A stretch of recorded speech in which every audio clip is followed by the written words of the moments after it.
Habiendo visto entonces aspectos que se deducen de escribir un complejo como un vector en el plano y de haber visto la definición de módulo de un complejo, tenemos otras propiedades que se deducen de los números complejos.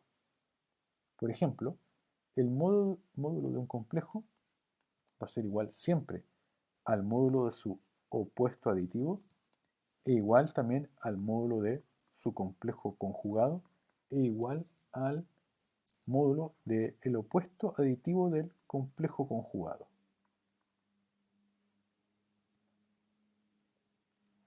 Además, siempre la parte real de un número complejo va a ser menor o igual que el módulo del complejo. Y la parte imaginaria también va a ser igual o menor que el módulo del mismo complejo.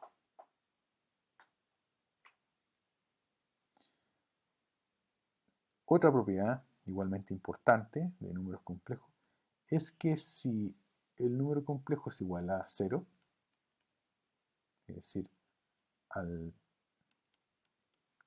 0 aditivo de los complejos, esto inmediatamente implica, y es una doble implicancia en realidad, que el módulo del complejo es igual a 0 y viceversa.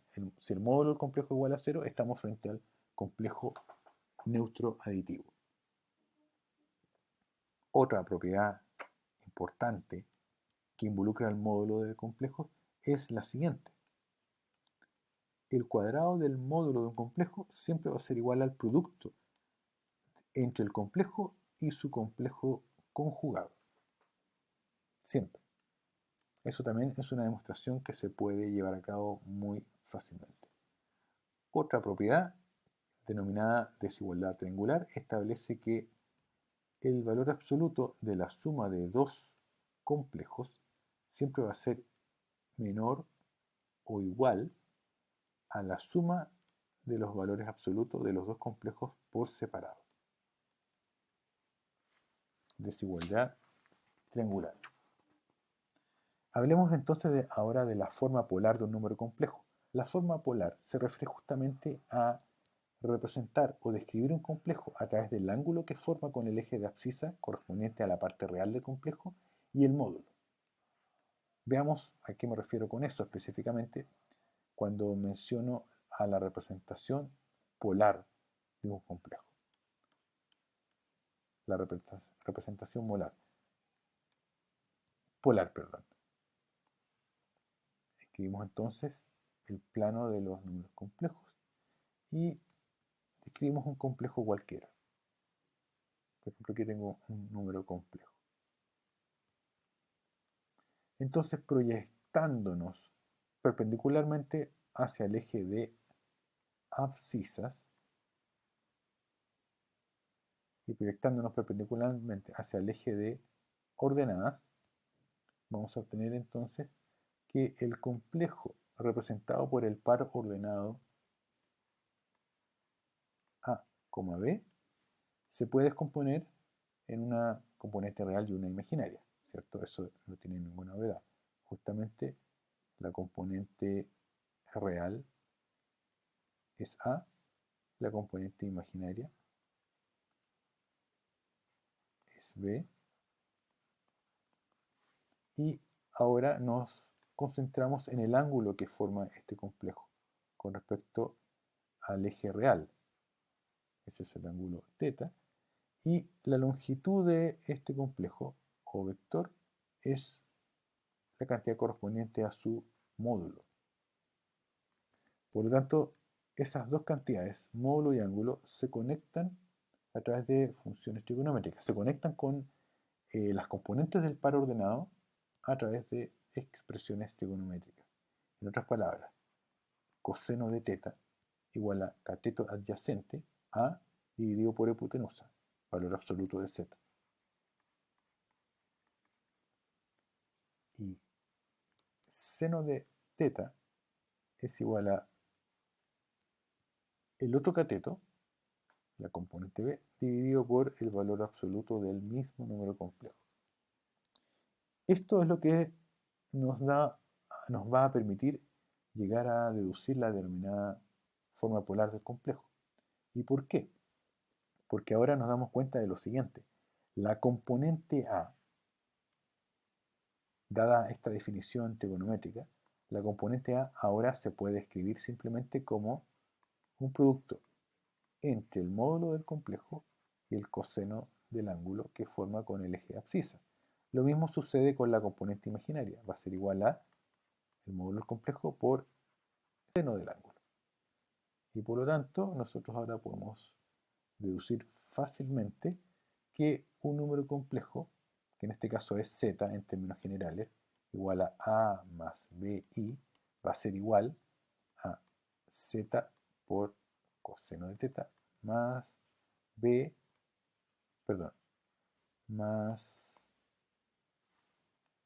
z seno de teta por i. Nótese ahora que podemos factorizar por el valor absoluto del complejo y nos quedaría entre paréntesis de llave coseno de teta más i seno de teta. Esta es la llamada forma polar de un número complejo, donde el ángulo teta corresponde a lo que se denomina como el argumento del número complejo y se representa o simboliza por ARG de z. Repito entonces, esta es la forma polar de un número complejo. La voy a encerrar en esta especie como de elipse distorsionada. Z, número complejo, siempre va a ser igual a su módulo multiplicado por ese binomio que involucra funciones trigonométricas, coseno y seno. El ángulo θ corresponderá al denominado argumento del número z. Por lo tanto, el ángulo θ también se denomina argumento, ARG, del número O complejo z. Debido a la periodicidad de las funciones trigonométricas, coseno y seno, el argumento de z no es único. En realidad, el argumento de z es un conjunto de valores y que viene dado de la siguiente manera. El argumento de z es un elemento que pertenece al siguiente conjunto. Es igual a todos los ángulos θ sumados con 2k pi, tal que esa k minúscula pertenece al conjunto de los números enteros. Es decir, tenemos el ángulo original más k vueltas que puede dar ese ángulo. Y ese k puede ser cualquier valor, puede ser infinito. Entonces, el ángulo, mejor dicho, el argumento de un número complejo es infinito. Es un ángulo sumado k veces en torno al eje perpendicular que define o que emana del origen del plano imaginario. Es decir, tenemos un complejo que describe un ángulo, pero ese ángulo puede, sumado una vez 2pi, representar un nuevo valor, que sería el valor del ángulo más 2pi. Y si volvemos a dar una vuelta de ese complejo en ese plano, vamos a ir obteniendo distintos valores de ángulos. Así que el argumento de un número complejo es infinito. Debido a eso, para evitar la multiplicidad de valores del argumento, se define el argumento principal como el ángulo que está comprendido entre menos pi y pi en un número complejo. Entonces, debido a la multiplicidad de valores del argumento de z, se define el que tiene el ángulo principal con una A mayúscula. Argumento de z entonces va a ser igual al ángulo comprendido entre menos pi y pi. Entonces, entre menos pi y pi se encuentra el argumento principal.